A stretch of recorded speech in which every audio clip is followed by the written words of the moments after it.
মা, বাবা, চলে আসি আমি।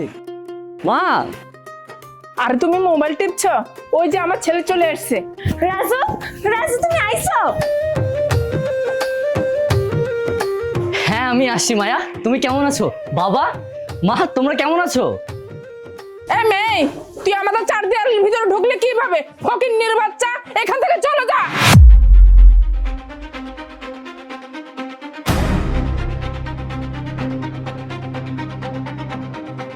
বাবা, মা, তোমরা এরকম ব্যবহার করছো কেন ওর সাথে? ওদের ফ্যামিলির সাথে কোনো ঝগড়া হয়েছে নাকি? রাজু, তোর এত কথা শুনতে হবে না। আয় ঘরে আয়। এ মেয়ে, এখন এখানে দাঁড়িয়ে আছিস? এখান থেকে যা।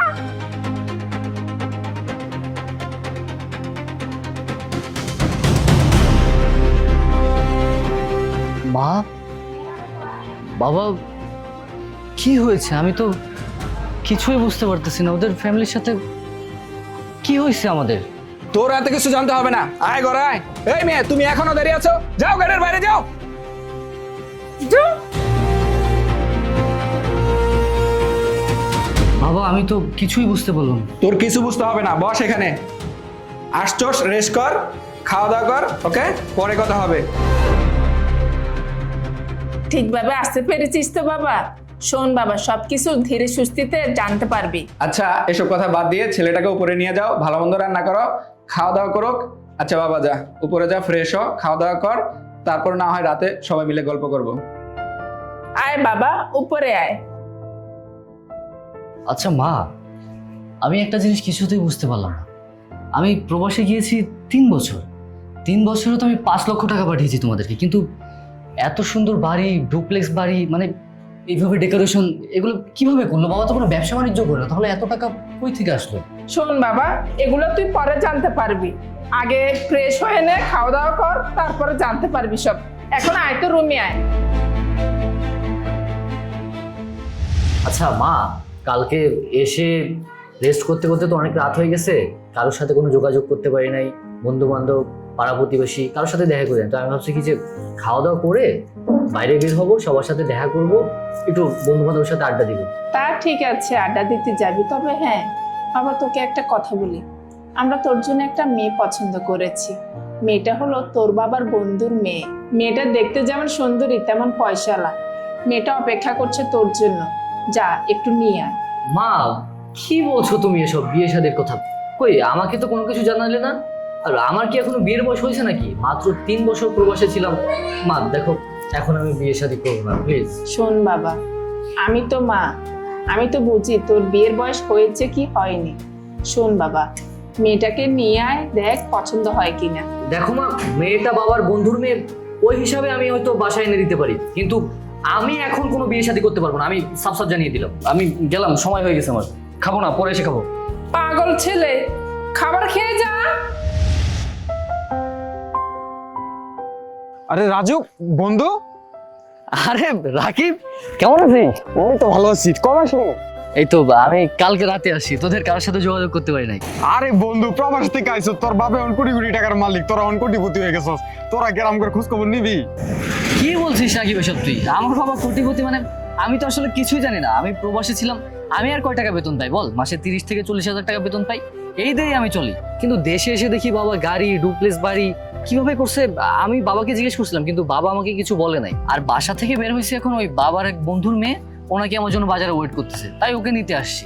তো তোর দিনকাল কেমন যাচ্ছে? ও আচ্ছা, বুঝছি তাইলে তোর বাবার বন্ধুর মেয়ের বিয়ে করবি, ওই ব্যাপারে কথাবার্তা চলতেছে, আমরা শুনছি তো। কিন্তু রাজু, মায়ার কি খবর? মায়ের সাথে তোর 3 বছর আগে রিলেশন ছিল, কথাবার্তা, তুই ওকে ভালোবাসতি। আরে তোরে আর কি কইতাছি, তোরা তো এখন কোটিপতি হয়ে গেছো, টাকা পয়সার মালিক হয়ে গেছো। তোরা কি আর এই গরিব ঘরের মায়ের বিয়ে করবি? আচ্ছা বন্ধু, থাকতালে জায়গা।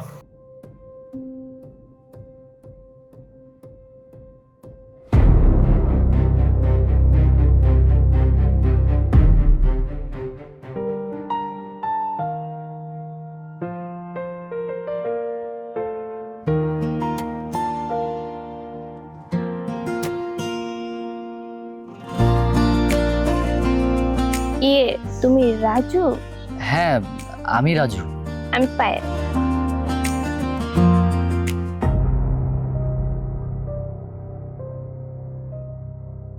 আরে লজ্জা পাচ্ছ কেন? তুমি আসতে এত লেট করলে কেন? আর আমি অনেকক্ষণ ধরে অপেক্ষা করছিলাম তোমার জন্য। হ্যাঁ, ওই সকালে নাস্তা করে বের হইতে একটু লেট হয়ে গেল।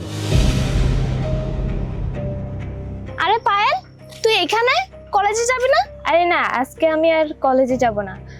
আর আজকে আমার একটা কাজ আছে, আমি ওখানে যাব। ও, তোদেরকে তো পরিচয় করে দেওয়া হয় নাই। এটা আমার হবু হাসবেন্ড। আসসালামু আলাইকুম। ভালো আছেন আপনারা? পায়েল, এদিকে আস।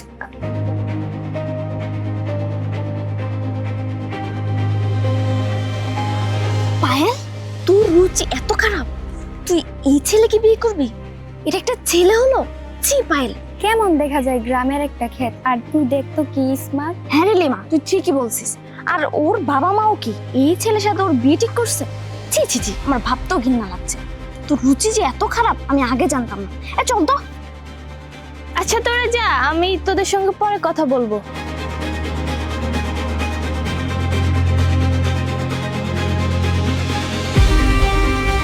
আরে সরি, আমার আসতে একটু লেট হয়ে গেল। আমার ফ্রেন্ডরা আসছিল তো, ওদের সঙ্গে একটু কথা বলবো। আচ্ছা চলো, তোমাদের বাসায় যাব। দেখো পায়েল, তোমার আর আমার বাবা মা আমাদের বিয়ে ঠিক করছে ঠিকই, কিন্তু এই বিয়েটা আমি করতে পারবো না। রাজু, তুমি এসব কি বলছো? তুমি আমাকে বিয়ে করতে পারবে না? হ্যাঁ, আমি ঠিকই বলছি, এই বিয়েটা আমি করতে পারবো না। বিয়ে করতে পারবে না? কিন্তু কেন? দেখো, আমি স্পষ্টভাবে জানিয়ে দিচ্ছি, আমি তোমাকে বিয়ে করতে পারবো না, কারণ তোমাকে আমার পছন্দ হয়। দেখো, আমি স্পষ্টভাবে বলে দিচ্ছি তোমাকে আমি বিয়ে করতে পারবো না। আর আমাকে বিয়ে করার জন্য কোনো চালাকি করবে না তুমি। তোমাকে আমার পছন্দ হয়নি, সাফ সাফ জানিয়ে দিলাম। থাকো।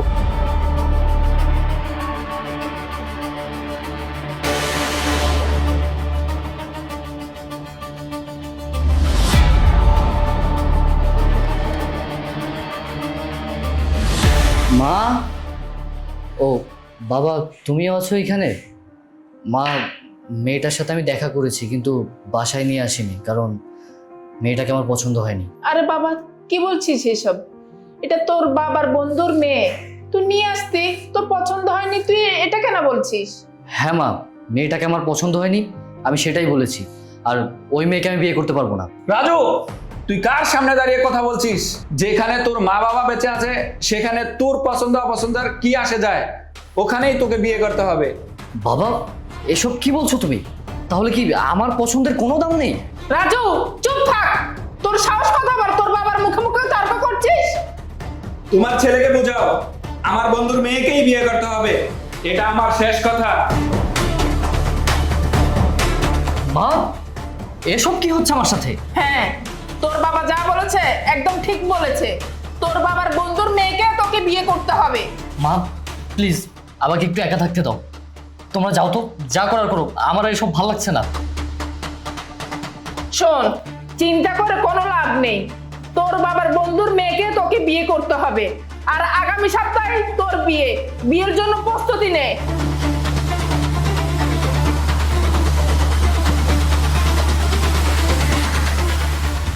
বাচ্চাটার যে কি হইলো সকাল থেকে এমনি করে মায়া? কাঁদতেছে। রাজু, তুমি এখানে কেন আইছো? মায়া, আমি তোমার বাসায় গিয়েছিলাম, কিন্তু তোমার বাসা তালা মারা। তোমার খালা বললো তুমি নাকি এইখানে, তাই আমি এখানে চলে আসছি। মায়া, কেন আইছো তুমি এখানে? হ্যাঁ, কেন আইছো? তুমি যখন প্রবাস থেকে আইছলা, আমি তখন খুশি হয়ে তোমার বাড়িতে গেছি, তোমার দেয়াল লাইগা। আর তোমার বাপ মা তোমারই সামনে আমারে অপমান করে দূর দূর করে তাড়াই দিছে। কই, তখন তো কোনো প্রতিবাদ করো নাই, তাহলে এখন আমগো বাড়িতে কেন আইছো? এখন তোমার ভালোবাসা উতলাই উঠছে?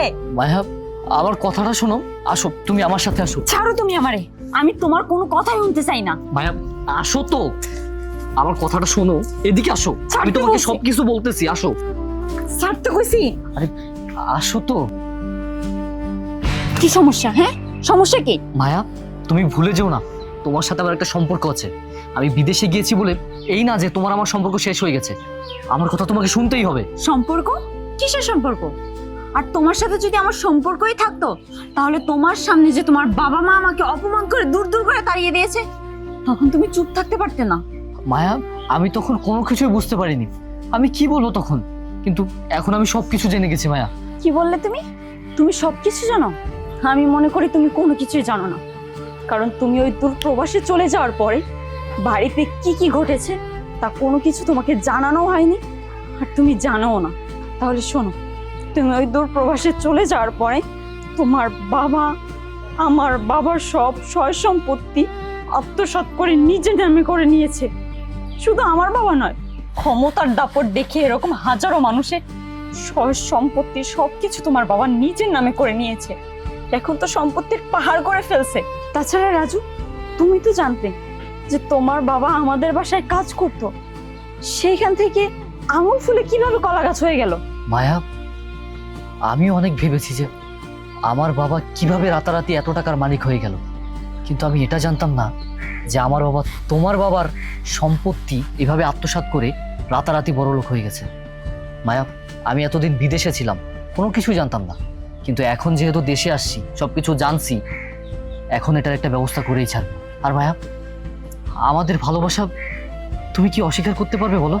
দেখো রাজু, তেল আর জল যেমন এক হয় না, তেমন তোমার আর আমার সম্পর্ক তোমার ফ্যামিলি কখনোই মেনে নিবে না। তার চেয়ে বরং তুমি আর আমি আলাদা হয়ে যাই, এতে তোমার ফ্যামিলিও ভালো থাকবে, তুমিও ভালো থাকবে। না মায়া, না, এটাকে ভালোবাসা বলে না। আমি তোমার হাত যেহেতু ধরেছি, সারাটা জীবন তোমার এই হাত আমি ধরে রাখবো, কখনো আমার থেকে আলাদা হতে দিব না। কিন্তু মায়া, আজ আমার সময় নেই, বেশি কথা বলতে পারবো না, কিন্তু তুমি আমার বউ হবে, এটার প্রস্তুতি নিয়ে রাখো। আজ তাহলে আমি আসি, ভালো থেকো।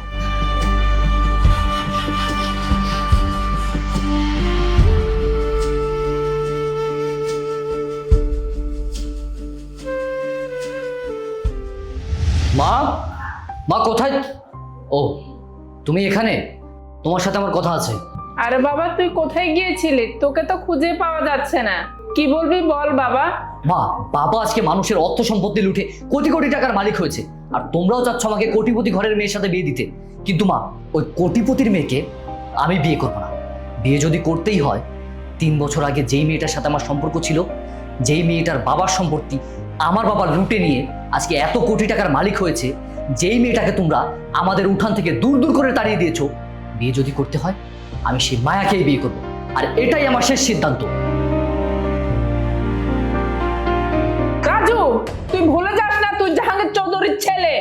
তোর বাবার নাম শুনলে মানুষ থরথরিয়ে কাঁপে, আর তুই তার বিপক্ষে যাচ্ছিস।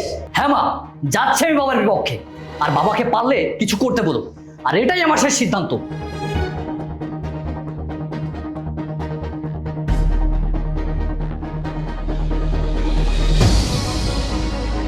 তুমি এখানে বসে বসে মোবাইল টিপতেছ, আর তোমার ছেলে আমার কোনো কথাই শুনছে না। কেন, কি হয়েছে? কি হয়েছে তুমি আমাকে জিজ্ঞেস করছো? তোমার ছেলে সাফ সাফ করে জানিয়ে দিয়েছে তোমার বন্ধুর মেয়েকে বিয়ে করবে না। কি? সে বিয়ে করবে না? তুমি বিয়ের আয়োজন করো, সে কিভাবে বিয়ে না করে সেটা আমি দেখছি। মা, বাবা, দেখো আমি মায়াকে বিয়ে করে নিয়ে আসছি। রাজু, তোমার বাবা তো অনেক খারাপ মানুষ, তোমার বাবা তো আমাদের দুজনকে মেরে ফেলবে। চুপ করো তুমি। বাঁচলে একসাথে বাঁচবো, মরলে একসাথে মরবো, তারপর এসব অন্যায় অবিচার আমি কোনোভাবে মেনে নিব না। আসো। মা, বাবা, কোথায় তোমরা? দেখো আমি মায়াকে বিয়ে করে নিয়ে আসছি।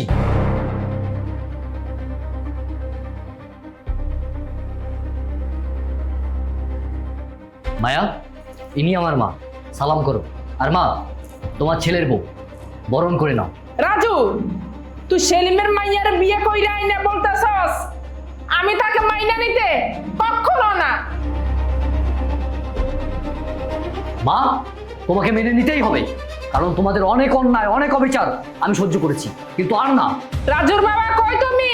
তোমার ছেলে সর্বনাশ করে ফেলছে, সেলিমের মেয়েকে বিয়ে করছে। রাজু, আর একবার সামনে আসবি না, আসলে তোদের দুজনকে গুলি করে লাশ ফেলে দিব। যদি প্রাণে বাঁচতে চাস এই মুহূর্তে আমার বাড়ি ছেড়ে চলে যা। আমি মনে করবো আমার কোনো সন্তান নেই।